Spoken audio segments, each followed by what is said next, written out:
Joe Biden believes he's commander-in-chief of two countries, ours and Israel's. And look at the job he did for us. And now he wants to do it for Israel.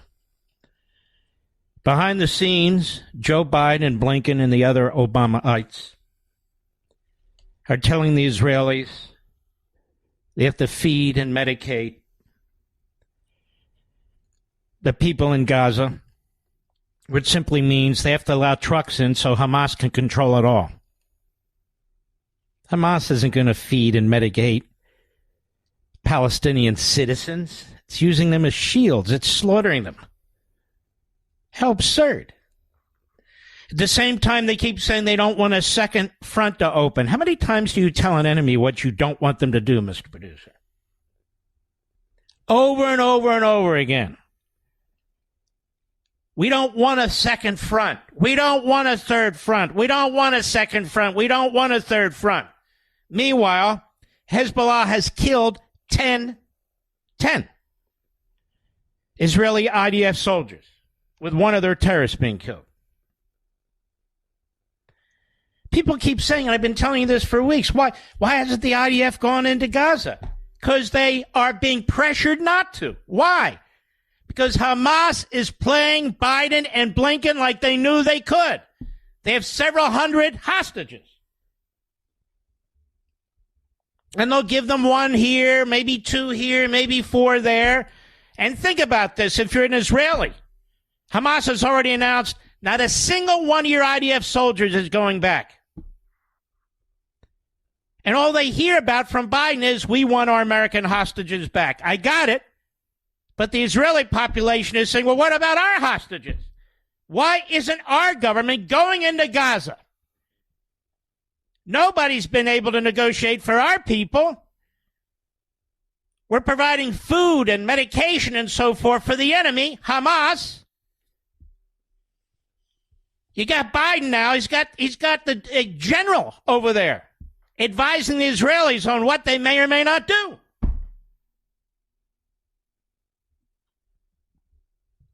And then we have people here saying it's very complicated. They need more time. No, they don't need more time. Time is on Hamas's side. It's on Iran's side. It's on Syria's side. It's on Hezbollah's side. Russia and China, it's on their side. So Biden sees all this, and what does he say? We got to put pressure on Israel, not Iran. The oil spigot is going full time. Billions and billions coming in. Over $1 billion a week. Meanwhile, nobody's talking about the shuttle diplomacy that's going on with the Iranian foreign minister, with the Palestinian Authority, with the Syrians, with Hezbollah. He's traveling all over the region.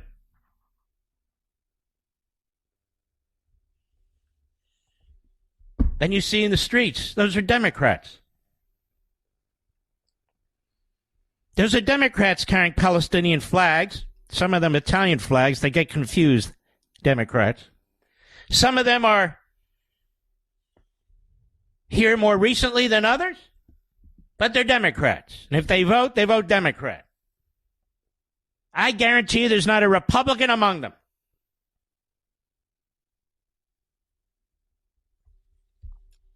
You know, it's very interesting. I wrote this book, American Marxism. It sold 1.5 million copies. It's interesting to hear hosts on friendly networks, hosts like Bill Maher, they talk about oppressed and oppressor. Mr. Producer, did they ever talk about that before I wrote this book? The entire book's about oppressed and oppressor. So I want to salute them, plagiarists all, but more importantly, it just shows you how powerful you are. The word of mouth ideas, I say this over and over again. They can have an effect, a very, very important effect. So people who never heard of oppressed and oppressor before, whether they're comedians, whether they're TV hosts or whatever they are, now they regurgitate it. Now they understand it. I want to read something to you from the beginning of American Marxism, Chapter 1. It's here. The counter-revolution to the American Revolution is in full force. I actually wrote this 4 years ago.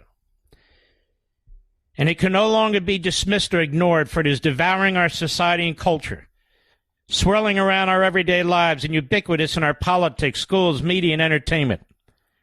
Once a mostly unrelatable fringe and subterranean movement, it is here. It is everywhere. You, your children, and your grandchildren are now immersed in it.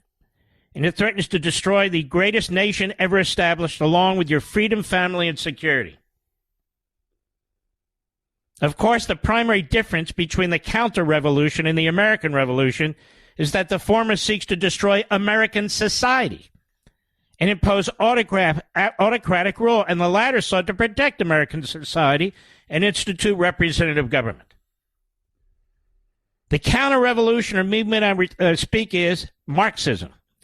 And I've written about Marxism at length in 2 earlier books, Ameritopia and Rediscovering Americanism, and The Tyranny of Progressivism, and discuss it regularly on my radio and television shows.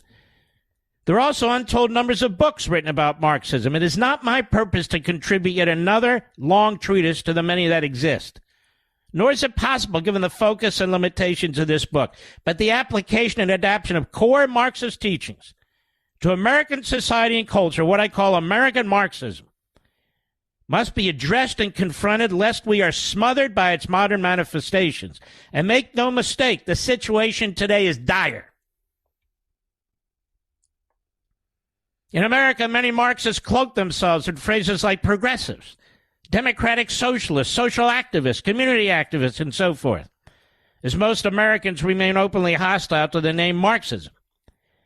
They operate under myriad newly minted organizational or identifying nomenclatures such as Black Lives Matter, Antifa, the Squad, etc. And they claim to promote economic justice, environmental justice, racial equity, gender equity, and so forth. They've invented new theories like critical race theory and phrases and terminologies linked to or fit into a Marxist construct. They claim the dominant culture and capitalist system are unjust and inequitable. It ain't,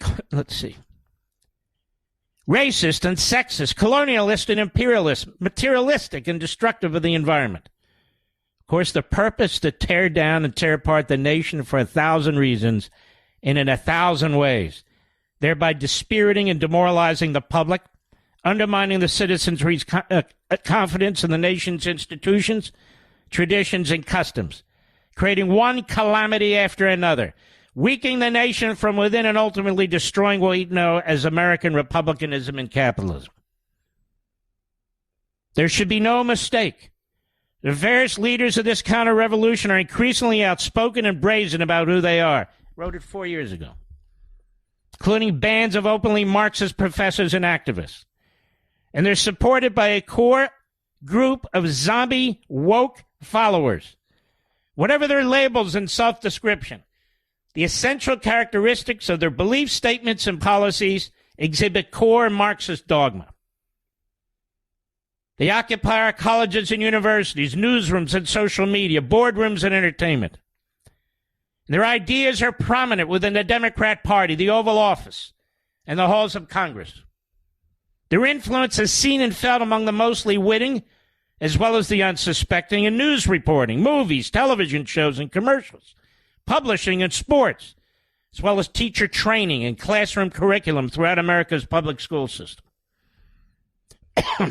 They use the tactics of propaganda and indoctrination and demand conformity and compliance, silencing contrary voices through repressive tactics, such as the cancel culture, which destroys reputations and careers, censoring and banning mostly patriotic and contrary views on social media, even including former President Trump, and attacking academic freedom and intellectual interchange in higher education.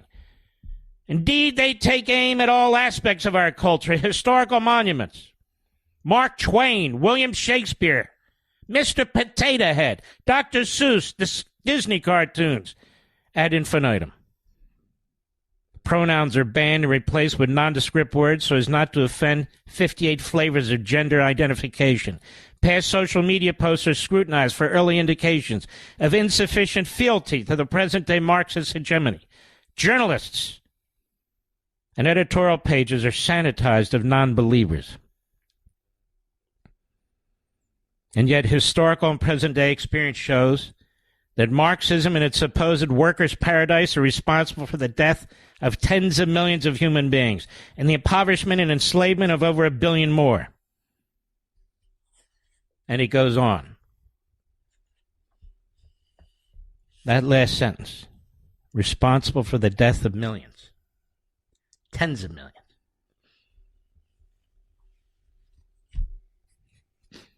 This is the core of the modern-day Democrat Party. This is what it is. And that's why I followed up with the Democrat Party hates America. Because it does. And virtually every one of those protesters, violent, vile, anti-Semites, America haters, on our college campuses, tenured professors, and our news media, are Democrats. Or they vote for Democrats. Never going to vote for Republican? Are they? And not only that, the Democrats won't secure the border. The Democrats own our colleges and universities. The Democrats own the teachers' unions. The Democrats own our libraries. Democrats own the media. Which is why I wrote The Democrat Party Hates America. I don't need any more money. I am mission-oriented. And so Chapter 1 says the Democrat Party and authoritarianism. This book is not intended to be provocative, but in the Democrat Party-centric parts of our society, it undoubtedly will be. It's not written for Democrat Party officials, politicians, media sycophants, activists, surrogates. It's written for those patriotic Americans who fear for our country and its future. America is unraveling. This came out, you'll recall, this book, September 19th. Our founding and history are under assault. Our families and faiths are being degraded. Individualism has been substituted for groupism. Colorblindness is now racism. Capitalism and prosperity are being devoured by economic socialism and climate change fanaticism. Classrooms have become indoctrination mills for racism, segregation, bigotry, and sexual perversion, and teachers' unions are hostile to parental involvement in critical decisions about the health and welfare of their children. And in America, free speech and academic freedom are shrinking, and the police state is growing, as is monitoring and spying on American citizens. The government is banning and regulating more and more household products, the small to the large. Crime is out of control on our streets, public transportation, and schools, while police budgets are slashed and many prosecutors and judges coddle violent criminals. Our borders are wide open to millions of foreigners who seek entry into our country. Drug and criminal cartels ship killer drugs into our country by the tons and brutalize immigrants by using them as indentured servants and sex slaves, and the list goes on. And the Democrat Party is responsible for most of this and much more. And I go on. My friend Derek Hunter in Town Hall, a great columnist, he puts it this way. I had to check the calendar to make sure it wasn't 1938. Then I had to check the books I owned to make sure they weren't actually written in German. Once I confirmed that it's 2023 and I live in the United States, I was left only to shake my head in disgust at what Democrats have exposed themselves to be. Make no mistake, I never really thought they were great people. The party of slavery, Jim Crow, and segregation isn't suddenly going to pull a 180 and not be monsters. It's who they are. They've never changed their objectives, only their tactics. Sounds like he's read my book, but he's a good writer. Now their embrace of segregation is done in the name of tolerance, of providing safe space to minorities. But make no mistake, the end result is the same. That's the thing about the left. They'll happily tell you who they are and the horrible things they hold dear, and all you have to do is believe them.